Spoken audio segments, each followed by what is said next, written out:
Hello சொல்லுங்க madam. இ-சேவை மையம். ஆமாங்க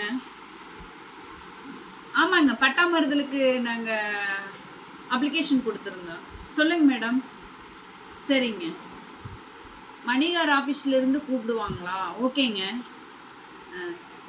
அவங்க கூப்பிடும்போது யார் நம்பர் வேணும்னு கேட்குறீங்களா? ஆமாங்க, என் ஹஸ்பண்ட் நம்பர் கொடுத்துருங்க, அவர் டீல் பண்ணிக்குவாருங்க. ஏன் நம்பர் எதுக்கு கொடுத்த நீ? அது அப்படி இல்லைங்க மேடம், அது அவர்கிட்ட நான் பேசுகிறேன். நான் நம்பர் சொல்ல நீங்கள் எழுதிக்கோங்க மேடம். 22335556. ஆமாங்க மேடம். ஓகேங்க.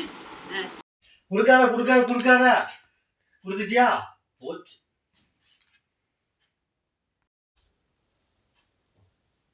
ஹலோ, இருக்கிறாருங்க. அப்பா தான் தரேன். அப்பா என்னங்க ஃபோன் வந்திருக்கு. மணிகர் பேசுறாராமா, பேசுங்க. சார், பத்திரம் கொண்டு வரதுங்களா? இப்ப கொண்டு வரேங்க சார். இதுக்கு தான் நம்பர் கொடுத்தியா? நீயே போய் பார்ப்போம். பயப்படக்கூடாது, நான் இருக்கிறேன். என்னமாடா நீ?